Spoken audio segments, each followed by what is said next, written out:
pero lo podemos sentir. Un Dios que no hace, hermanos, ausencia, sino que cada vez que lo invocamos, dice que Él ha prometido estar ahí, donde 2 o 3 se reúnan en su nombre. Entonces, aquí está Él con nosotros.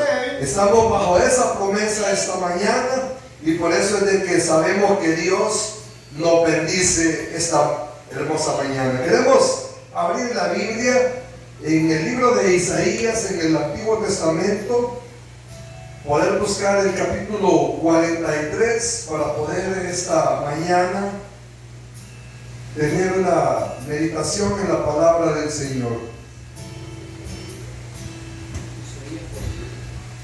Isaías capítulo 43.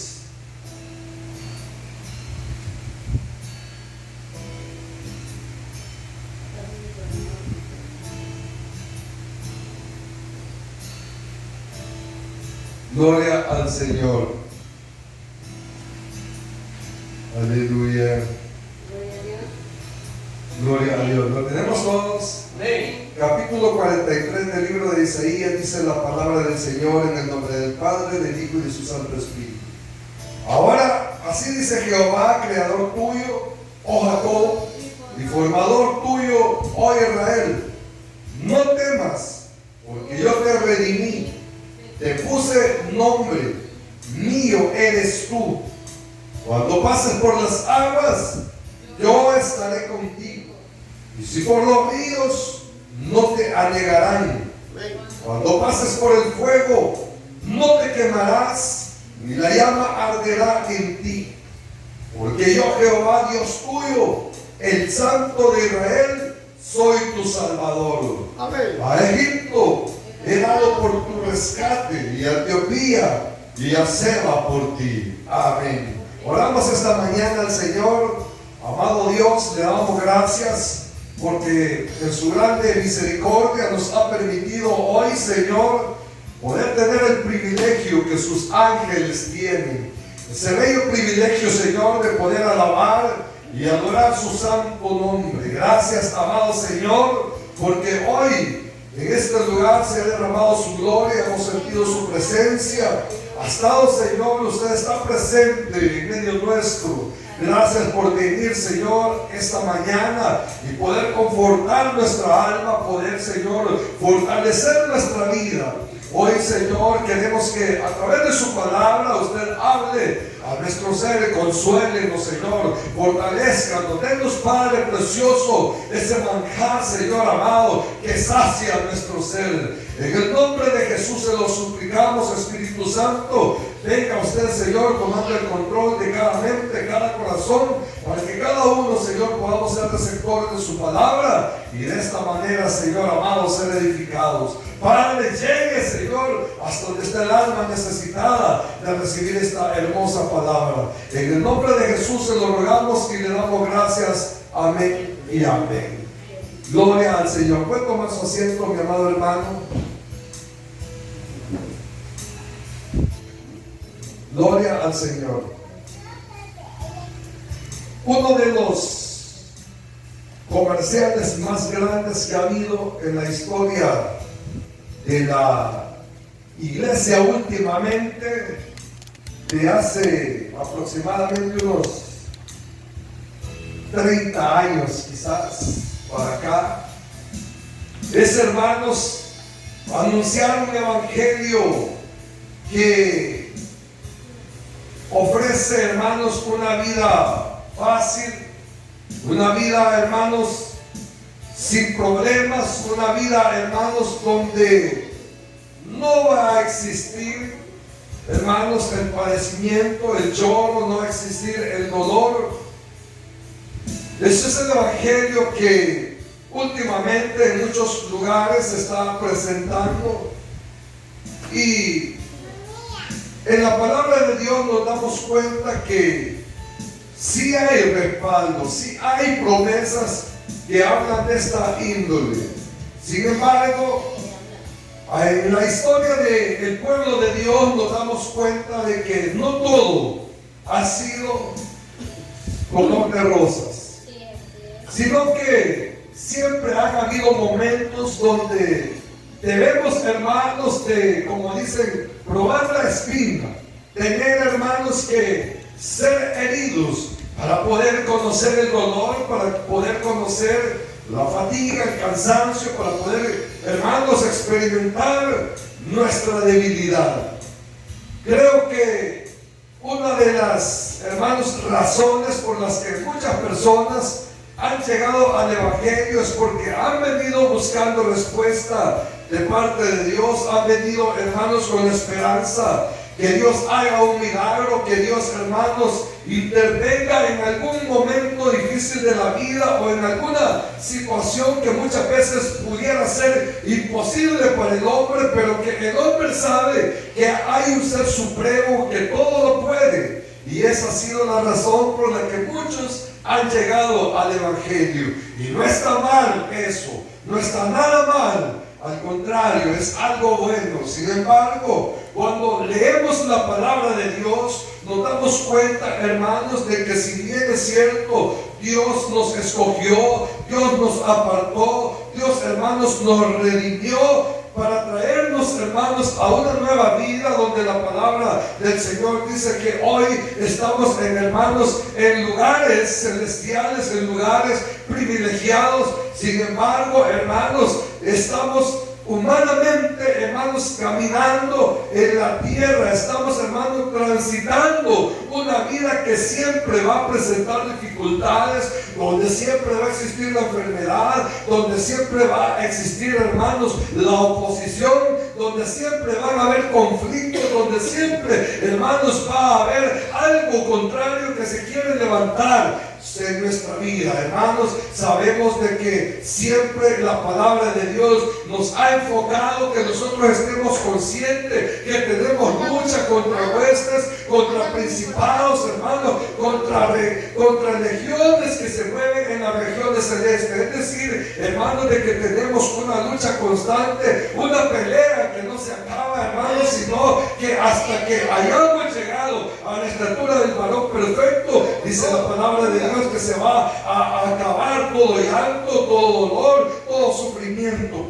Pero hay algo tan precioso, y es, hermanos, que a pesar de que existan pruebas, dificultades, momentos difíciles en la vida del creyente, lo precioso es saber, hermanos, de que hay un Dios, hermanos, que primeramente puso su mirada en nuestra vida. Hay un Dios, hermanos, que desde antes que nosotros naciéramos, Él ya sabía que íbamos a existir, y Él ya nos había predestinado para alabanza y para la gloria de su nombre. El Señor se presentó a aquellos primeros hombres donde Dios empezó a hacer un pacto, y de ahí dice la palabra que salieron multitudes. De ahí vinieron, hermanos, formándose las tribus, de modo que llegó el punto en que el Señor había cumplido aquella promesa que le había dado a Abraham, de que de él, hermanos, habían de salir multitudes de personas, multitudes, hermanos, de pueblo. Hoy, hermanos, cuando llegamos a esta escritura, a este capítulo, vemos a un Dios que está haciendo memoria de aquel momento, hermanos, en que el pueblo de Israel estaba bajo el yugo, hermanos, bajo la esclavitud de Faraón. Dice la palabra de Dios que, hermanos, el Señor se acordó de su pueblo y lo sacó de aquel amedrentamiento, de aquel sufrimiento. Dice la palabra del Señor que Dios, hermanos, había creado al hombre, y como Él lo había creado, Dios estaba interesado en que su creación disfrutara de cada una de sus misericordias. Entonces, cuando el profeta Isaías, hermanos, se dirige al pueblo de Israel, le dice de esta manera: ahora así dice Jehová, creador tuyo, oh Jacob. Sí, enfocando primeramente, hermanos, ¿quién es nuestro creador? Enfocando primeramente, hermanos, que no nacimos del mono, ¿verdad? Sino que venimos, hermanos, de un propósito divino. Venimos, hermanos, de una concepción espiritual. Venimos, hermanos, de un pensamiento que ya tenía, hermanos, planeado, ya tenía planificado su existencia y la mía. Es decir, hermanos, que nos debemos a alguien que se tomó un día, hermanos, en su voluntad formar, hermanos, ese ser que ahora somos. Dice la palabra que por Él es que nosotros tenemos vida, que por Él nosotros somos lo que somos hasta el día de hoy. Él es que nos ha levantado, Él es el que nos ha sustentado, Él es el que nos ha, hermanos, con brazo poderoso traído hasta esta mañana a este lugar. Entonces estamos conscientes que somos creación suya. Y dice aquí, hermanos, y formador tuyo, oh Israel. Acuérdese que Jacob fue un hombre, hermanos, dentro de los propósitos de las promesas de Dios. Y que cuando, hermanos, Dios hizo un pacto con Jacob, también le dio una promesa y le cambió el nombre. Dice la palabra que le dijo: ya no te llamarás Jacob, sino que de ahora en adelante serás Israel. Entonces hoy aquí el Señor se está dirigiendo a través del profeta a Israel, y cuando dice y formador tuyo, oh Israel, acuérdese que venían, hermanos, los hombres, y Dios había hablado de que de esos patriarcas iba a sacar un pueblo. Primero, note usted que el Señor le dio vida, que el Señor fue, hermanos, quien fue el creador de estas personas, pero que luego, hermanos, dice y formador tuyo. Formador es porque después, hermanos, de ser personas, de esas personas, Dios cumplió su promesa, su palabra, y sacó multitudes de esas personas, y de ahí es que formó el pueblo que hoy conocemos como el Israel, ese pueblo escogido de Dios. Es decir, hermanos, de que hay un fundamento de donde el Señor formó ese pueblo, y lo formó para alabanza y gloria de su nombre. Dice que las naciones de alrededor de aquel Israel, hermanos, eran testigos de cómo el pueblo de Dios era bendecido, y lo envidiaban, hermanos, y todos, hermanos, querían tener un Dios como el Dios de Israel. Sin embargo, amado hermano, cuando el Señor habla en estos versos, le está hablando a un pueblo que estaba en sufrimiento, a un pueblo, hermanos, que había caído en el exilio, un pueblo, hermanos, que necesitaba salir de esa desesperación. Y me llama la atención estos versículos, hermanos, precisamente porque nosotros estamos conscientes que un día el Señor nos llamó, un día el Señor nos rescató, hermanos, nos libró de la garra del enemigo y nos puso, hermanos, hoy en el camino del Evangelio, un camino, hermanos, muy precioso, donde nos deleitamos, donde cuando buscamos la presencia de Dios sentimos algo maravilloso en nuestro ser, sentimos algo, hermanos, que el mundo no lo puede dar. Entonces vemos, amados hermanos, de que el Señor se está dirigiendo a su pueblo, y dice que le expresa: no temas, porque yo te redimí. Es decir, que está haciendo memoria, ¿verdad?, de aquel momento en que el pueblo de Israel estaba, hermanos, bajo la esclavitud, pero que llegó un hombre que, hermanos, se presentó a ese Dios a través de un libertador. Ustedes saben que el Señor usó a Moisés, y llegó a pagar un precio. Cuando dice yo te redimí, está hablando, hermanos, de que hubo alguien que pagó un precio. Miren, redimir es llegar y pagar la deuda que alguien tiene. Redimir, hermanos, es como lo veíamos hace unos días, ¿verdad?, en el ejemplo que Pablo, hermanos, nos da con Filemón, que dice que, hermanos, Filemón había comprado un esclavo. Pero, hermanos, cuando vemos aquí esta palabra redimir, habla exactamente de eso, de que el pueblo de Israel, hermanos, era un pueblo que estaba esclavo, hermanos, bajo el dominio de Faraón.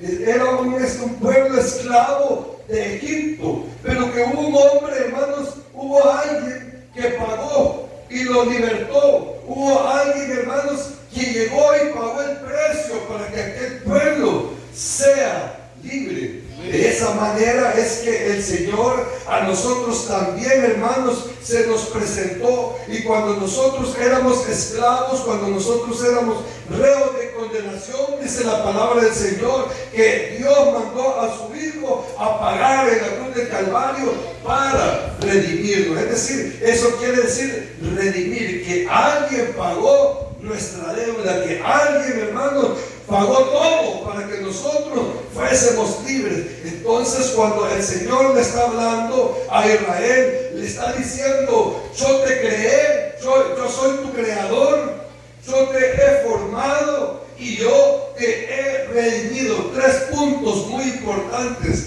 Primero, saber que, hermanos, no descendemos, como decía hace un momento, del mono, de una evolución del Big Bang, sino que, hermanos, nuestra procedencia viene de parte de la voluntad del Señor. Él es el que nos ha dado la vida. Y otro punto importante es que Él formó a su pueblo, así como el Señor ha formado hoy en día a su iglesia. Entonces pasamos al otro punto, y es de que Él nos ha redimido, Él nos ha comprado. O sea, hoy somos propiedad del Señor. Y cuando hablamos que Él nos redimió y que hoy somos propiedad de Dios, hermanos, entonces tenemos, hermanos, ahí una gran promesa, y es de que si nosotros somos propiedad de Dios, no hay nadie que pueda volverse, hermanos, a capturar nuestra vida y a llevarnos, hermanos, a donde antes estábamos. Es decir, no sé si me comprende, pero,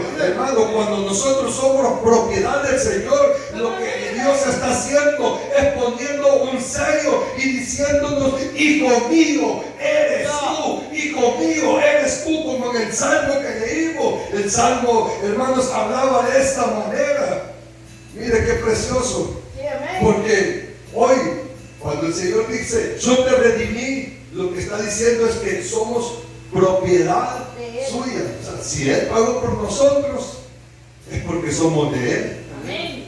Somos Comprado bajo sangre de Cristo. 3 veces de Él. Aleluya. Imagínate qué precioso, ¿verdad? Qué seguridad. Amén. Primero, somos de Él porque Él nos creó.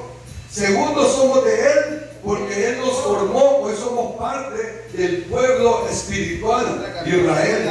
Y hoy dice que Él nos redimió, o sea, que Él pagó por nuestra vida. O sea, 3 veces, hermanos, atestiguan de que usted y yo somos propiedad del Señor, somos del Señor. Y esto nos garantiza algo. Esto nos garantiza, hermano, que aunque el mundo se levante, que aunque el diablo se enoje, que aunque haya oposición y que aunque haya, hermanos, toda aquella turba que quiera levantarse, usted como propiedad de Dios, usted como hijo de Dios, tiene la seguridad, hermanos, de que Él va a intervenir por nuestra vida, que Él pelea por nosotros, que no estamos solos, sino que hay alguien que ha dicho: hijo mío eres tú, yo te redimí.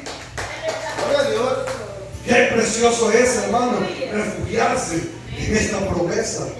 Siempre hemos oído que hay más de 3.000, no sé con cuántas promesas en la Biblia, pero yo digo, hermano, con una sola promesa que nosotros veamos a través de la Biblia es suficiente para que nosotros tengamos la garantía, hermano, de que no estamos solos, y que en los peores momentos de nuestra vida, hermano, Dios se va a glorificar. Por eso le decía al principio que hoy en día está de moda predicar un evangelio de prosperidad, un evangelio, hermano, donde le dicen: venga, la solución es Cristo. Es cierto, la solución es Cristo, pero eso no quiere decir, hermano, que ya no va a haber sufrimiento. Mire, si la palabra de Dios dice que esto es de valientes, es porque hay guerra, Sí, amén. es porque hay lucha, Es porque día a día, hermano, vamos a tener una batalla con un adversario. Es decir, hermano, de que día a día nosotros vamos a experimentar algo que se va a levantar, porque hay uno que no quiere que usted y yo lleguemos a la patria celestial. Hay uno que trabaja día y noche para estorbar la vida del creyente. Hay uno que no descansa, sino que dice la palabra de Dios que anda como león rugiente viendo a quién devorar. Es decir, que él quiere comerse al cristiano, él quiere botarlo, él quiere desacreditarlo, él quiere que el creyente se sienta marginado, que el creyente se sienta impotente, que el creyente sienta que ya no puede y que tire la toalla. Pero aquí nosotros hemos venido a los pies de un Cristo que tiene poder, a los pies de un Cristo que nunca ha perdido una batalla, y Él es el que nos sostiene, es el que nos guarda, es el que nos levanta y es el que nos lleva, como esa preciosa alabanza que cantábamos hace un momento, ¿verdad? Que nos hace volar como el águila y nos remonta a las alturas. ¡Qué garantía la que nosotros tenemos! Y cuando veía estos versículos, hermanos, veía el pueblo de Dios, a la iglesia de Dios, hermano, de que no se van a acabar los problemas, de que siempre van a existir. Pero la diferencia, como siempre he dicho, hermanos, es de que una cosa es tener problemas y otra cosa es tener problemas y tener a quien soluciona los problemas, y tener a aquel que nos fortalece, aquel que nos da la seguridad de que vamos a salir de ese momento difícil.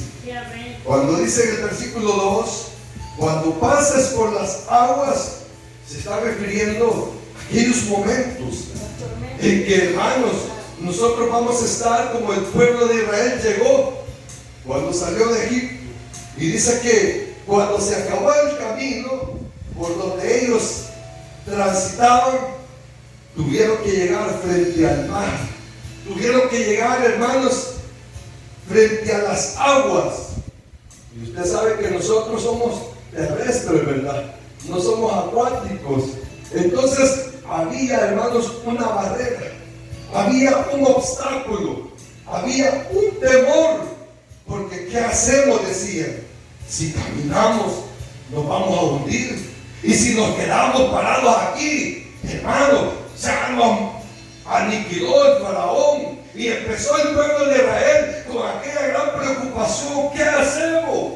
Y empezó a desesperarse, y unos empezaron a murmurar, y otros empezaron, hermanos, a decir, mejor estábamos ahí en Egipto. Y empezaron cada quien, hermanos, a dar su comentario. Unos alababan a Dios y otros, y las multitudes, hermanos, estoy seguro, que blasfemaban y renegaban.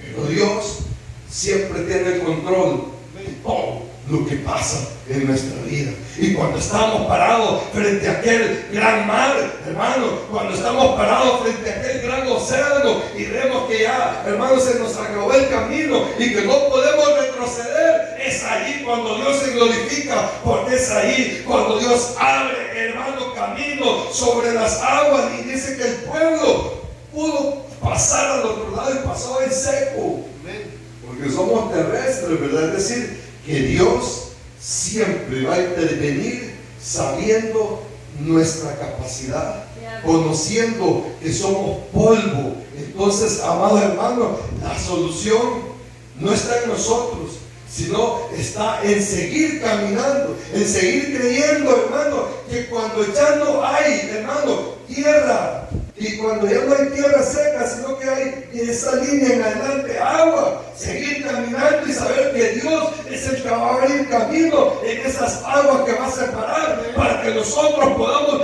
llegar al otro lado y tener la victoria. Yo no sé cuál es la situación que quizás, hermano, tenemos hoy en nuestra vida, hasta dónde hemos topado, pero de ahí estoy seguro que tenemos un Dios que ha prometido que somos hijos suyos, que somos creación suya, que somos propiedad suya. Y como hijos, propiedad y pueblo suyo, ahí está la ganancia nuestra. Ahí lo tenemos todo. Dice, y yo estaré contigo Y si por los ríos, dice. Oiga los ríos, ¿verdad? Tan preciosos que son los ríos. Llegar a ver un río, uno se sienta en la orilla del río y aprecia aquella naturaleza.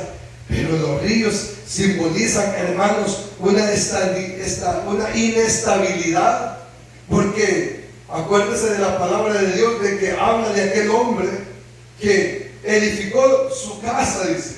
Uno la edificó en la peña, en la roca, y otro la edificó allá en la arena, o sea, a la par del río. Pero cuando vino la tempestad, se la llevó. Entonces aquí habla, hermanos, de que cuando venga la tempestad, si nosotros somos, hermanos, creación de Dios, si nosotros somos pueblo de Dios, y si nosotros somos, hermanos, propiedad de Dios, ¿qué importa que vengan las aguas? Siempre el Señor estará de nuestro lado. Siempre Dios, hermano, va a preparar un arca, como la preparó a través de Noé, para salvar a los que Él ha escogido. Aleluya.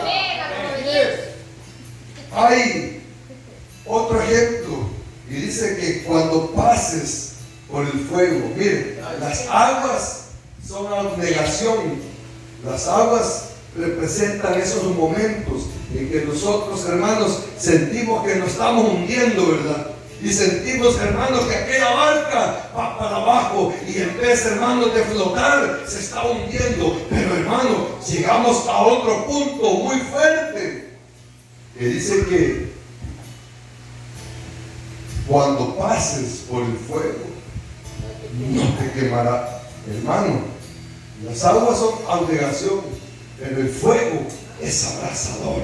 El fuego acaba con todo. Veíamos hace unos días la noticia, ¿verdad?, en Estados Unidos, y aquellos, hermanos, aquellos incendios, hermanos, que arrasaron con multitud de casas, hermano, que destruyeron todo, hermano, lo que había a su entorno, hermano. Es que el fuego es tan abrasador que consume, dice la palabra de Dios, literalmente, que el fuego consume, hermano. Nosotros sabemos que cualquier material que sea expuesto al fuego es deteriorado, lo consume por completo. Ahora, cuando el Señor habla, hermano, de pasar por el fuego, está hablando de esas situaciones que, hermano, nos pueden consumir en la totalidad. Dice la palabra del Señor que habían 3 jóvenes, hermanos, que habían sido, hermanos, llevados al límite de su creencia, hermanos, al límite, hermanos,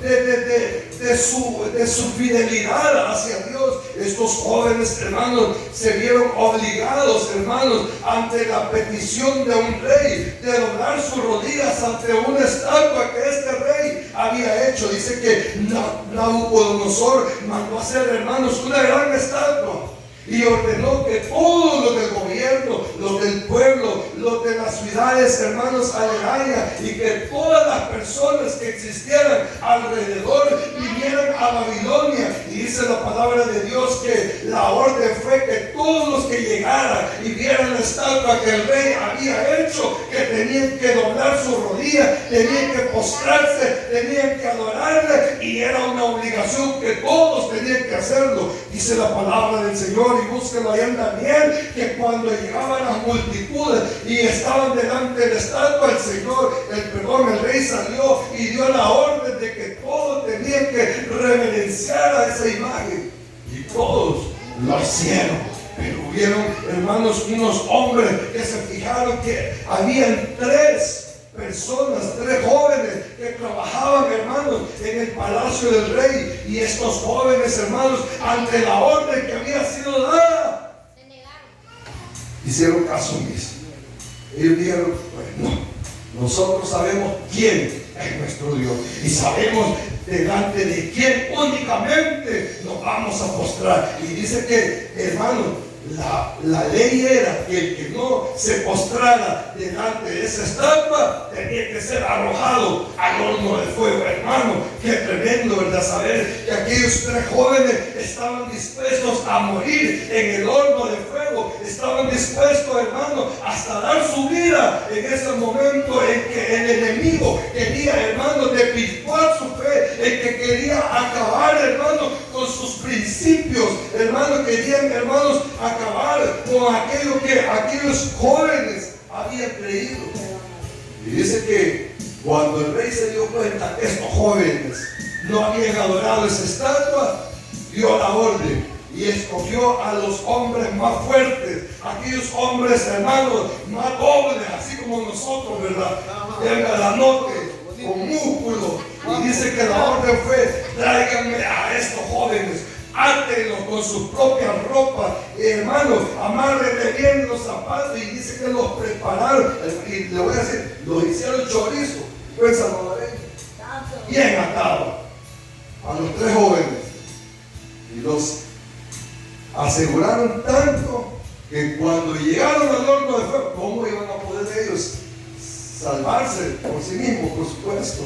Y dice la palabra de Dios que cuando llegaron al horno de fuego con estos jóvenes, la orden era lanzarlos al horno, perdón. Y dice que cuando estos jóvenes iban a ser lanzados, la orden había sido que lo calentaran al máximo, al tope. Y cuando estos jóvenes fueron llevados, hermanos, hasta ese horno, aquellos mismos hombres que llevaban a estos jóvenes, hermanos, ellos, hermanos, cayeron al horno, se fueron con los jóvenes, hermanos. Dice que nomás llegaron al horno y el gran vapor que había los quemó, los abrazó, los hizo asados, pues salvadoreño. Y dice que aquellos hombres tan fuertes cayeron, se quemaron, y los jóvenes fueron arrojados al horno.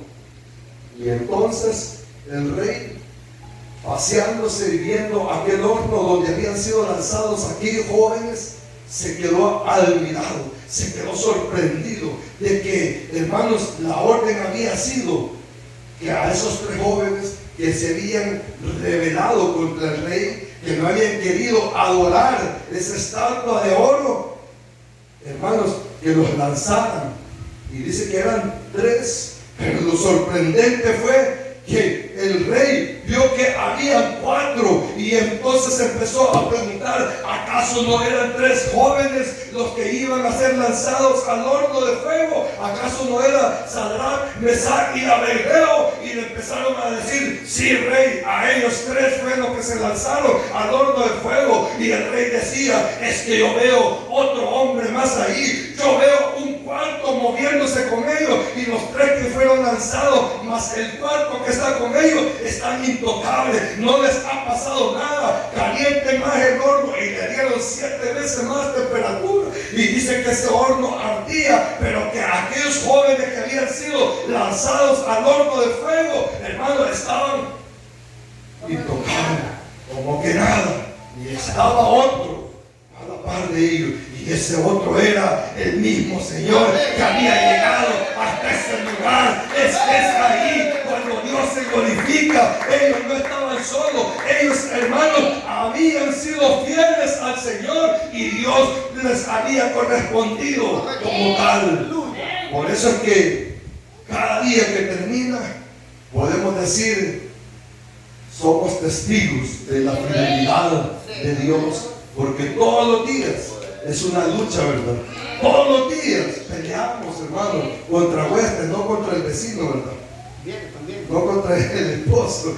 Peleamos contra huestes, contra potestades, pero todos los días también, al final de cada día, podemos decir: la fidelidad de Dios ha sido con mi vida. Entonces aquellos hombres, porque fueron fieles al Señor, Dios vino en rescate por ellos. Y me llamaba la atención precisamente aquí cuando dice: cuando pases por el fuego no te quemará, porque aquellos hombres salieron ilesos. Tuvieron que apagar el horno para saber, hermanos, por qué no se habían quemado. Y cuando, hermanos, aquellos jóvenes fueron sacados del horno, dice la palabra de Dios que ni olor a humo tenía. Es que Dios, hermano, viene por los suyos, y Dios rescata a los suyos.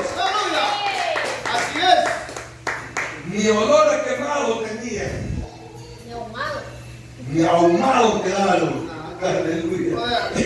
Es el poder sobrenatural de Dios. Y cuando veo estas promesas, hermano, qué lindo es saber, hermano, que aunque muchas veces duelen los procesos, pero Dios de todo ellos tienen el control. Y lo que el Señor aquí, hermano, está hablando a los suyos es una promesa que hoy en día es para nosotros. Es una promesa, hermanos, para el Israel espiritual. Es una promesa para nosotros que hemos sido comprados a precio de sangre, hermano. Hay victoria en Jesús, hay victoria en Cristo, hay poder en Jesús.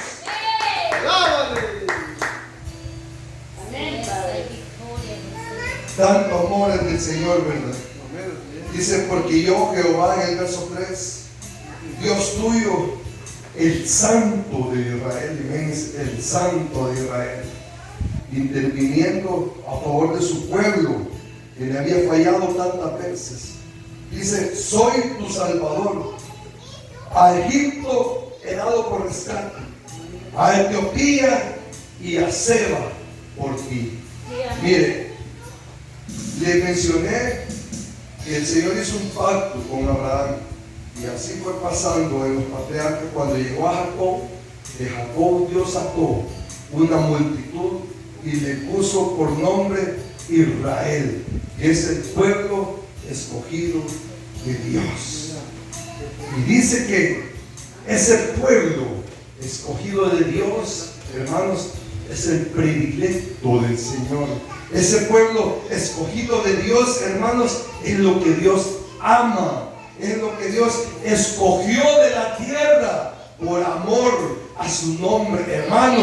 Qué precioso. ¿Sabe por qué? Porque dice que ese pueblo que ama al Señor lo amó antes de haber puesto su mirada en estos otros lugares que habla aquí. Dice, a Egipto he dado por rescate, y a Etiopía y a Seba, porque es decir, hermano, de que habían otros pueblos que eran mejores.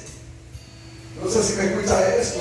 Mire, acuérdense que cuando Israel estaba esclavo en Egipto, ¿quién era mejor? ¿El pueblo de los hebreos o Egipto? Hablando terrenalmente, por supuesto que Egipto. Si Egipto tenía riqueza, ¿y qué tenían los hebreos?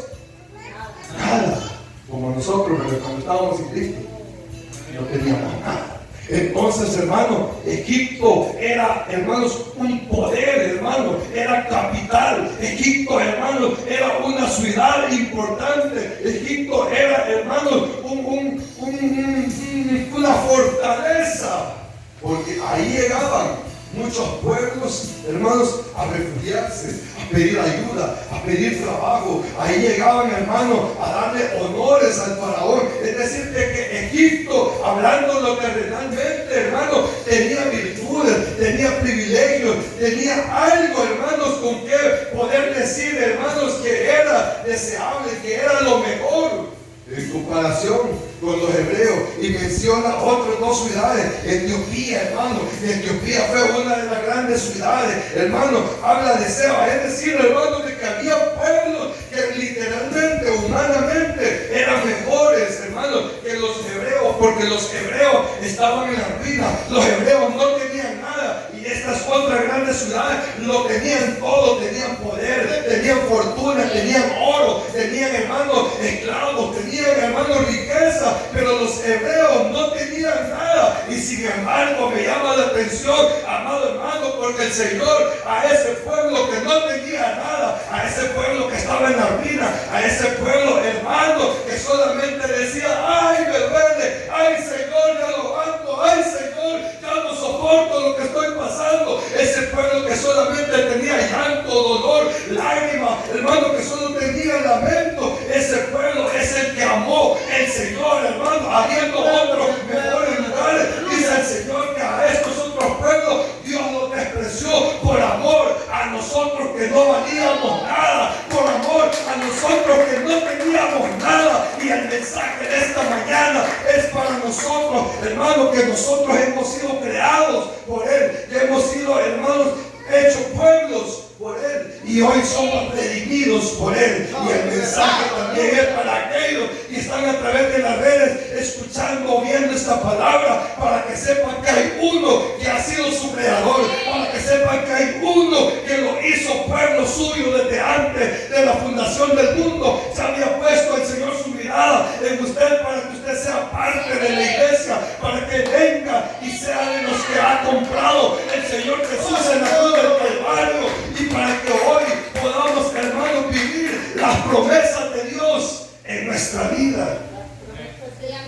Qué bello es el Señor. Me consuela esta palabra, me conforta, porque cuando digo Señor, ya no puedo, me acuerdo que tengo un sello que dice el Señor: hijo mío eres tú. Miren, verso 1, la parte final: te puse nombre. Aleluya, te puse nombre. Ay, Señor, ¿cuál es el nombre que nos puso el Señor? Mío eres tú, mi hermano. Mío eres tú, que dice el Señor. Ay, Señor, qué lindo. Él nos ha adoptado, Él nos ha hecho hijos suyos, hermano. Somos hijos de un gran rey, somos hijos del dueño del oro y la plata, somos hijos de aquel que tiene el control sobre las aguas, de aquel que tiene el control sobre el fuego. Somos hijos del Dios eterno. Él es el alfa y el omega, el principio y el fin. Es el Dios de la eternidad, ese Dios que ha rescatado nuestra vida. Qué precioso refugiarse en esta promesa. Por eso vale la pena ser hijo de Dios. Y qué lástima por aquellos que, sabiendo que hay un Dios todopoderoso que pagó en la cruz del Calvario, que tiene tantas riquezas espirituales y materiales también, todavía endurecen su corazón. Qué lamentable ver las iglesias vacías después de que muchas personas han experimentado ese amor de Dios, pero ahí se ve el agradecimiento. Antes decíamos a los hermanos domingueros, ¿saben qué hizo el diablo? Hoy les puso en la mente: no, entonces hagamos una cosa, ya no vayan domingo y andan lunes y martes y miércoles, los otros días, para que ya no les digan domingueros. Entonces hoy son los hermanos de los martes y los de los jueves. ¿Y dónde están los domingos? ¿Acaso no? El Señor todos los días es Dios para nosotros. ¿Acaso como hijos de Dios no somos hijos de Dios? Lunes, martes, miércoles, jueves, viernes, sábado, domingo. Todos los días somos hijos de Dios y todos los días Él cuida de nosotros. Pero la pregunta es: ¿qué le estamos dando al Señor como hijos de Él? Cielo dio todo.